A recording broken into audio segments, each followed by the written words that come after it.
দর্শক, এই হলো রাস্তা, ওইদিকে বাসিদেবপুর আর এই হলো মহারাজপুর। এই রাস্তাটাই মূলত বর্ষাকালে অনেক কষ্ট হয়। শুধু আমরা কথাগুলো শুনি তাদের কি বলতেছে। এই রাস্তাটায় গতি মানে বর্ষার সিজনে এখান থেকে বাসিদাপুর 1.5 কিলো রাস্তা হবে, সেই রাস্তাতেই 100 টাকা করে ভাড়া নেয়।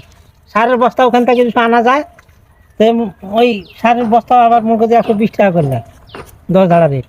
আমাদের খুব কষ্ট, রুগী হলে পারে সাইন করা ছাড়া বুদ্ধি নেই। ভ্যানালারা দেখবেন যে ভ্যানে চার্জ থাকলে তারা ভয় করে যে না আমাদের ভ্যানে চার্জ থাকবে, এইভাবে আমরা খুব কষ্ট বসবাস করি। এখন এই যে সামনে সরকার আসতেছে, নতুন সরকার, আপনারা কি চাচ্ছেন? এই রাস্তাটা যে রাস্তা পাকা মানে আমরা অ্যাকচুয়ালি রাস্তা যেন রাস্তা দেয় আমাদের, আগে রাস্তার পদক্ষেপ যেন নেয়। বর্ষাকালে প্রচুর কষ্ট হয়, যদি এই এলাকার রাস্তাটা যদি পাকা করে দেওয়া হয় খুব ভালো হবে। চাচা, বর্ষাকালে কেমন এই সমস্যা হয়? খুব সমস্যা, একটু জোরে বলেন, শোনা যাচ্ছে না। খুবই সমস্যা, খুব কাদা হয়, খুব কাদা হয়। এখানে 1 বিঘা করে কাদা, চলাফেরা করতে পাওয়া যায় না। আমি এই যে ভ্যান নিয়ে আসতেছি, এই ধুলাতে, খরার সময় ধুলাতে আমি আসতে পারছি না। হ্যাঁ, বর্ষার সময় কাদা। রাস্তাটা পাকা হওয়া দরকার খুব তাড়াতাড়ি, তাই না?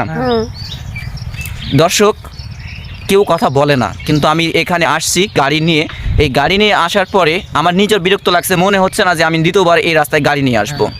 তা আমাদের নিয়ামতপুরের পরবর্তী সরকারে যে দল যাবেন ক্ষমতায়, তাদেরকে অনুরোধ করব যে এই যে বাসিদেবপুরের ভিতর দিয়ে যে মহারাজপুরে যে রাস্তাটা এসেছে, এই রাস্তাটা কাঁচা, এই রাস্তা যেন খুব সত্য যেন পাকা করে দেওয়া হয়, তাহলে এই এলাকার মানুষের দুর্ভোগটা দূর হবে। সবাই ভিডিওটি শেয়ার করবেন, আর অবশ্যই যারা দায়িত্ব রয়েছেন এই রাস্তাটা পাকা দেওয়ার চেষ্টা করবেন ইনশাআল্লাহ। আসসালামু আলাইকুম। মহারাজপুর থেকে আপনাদের রাজু ভাই, নিয়ামতপুর।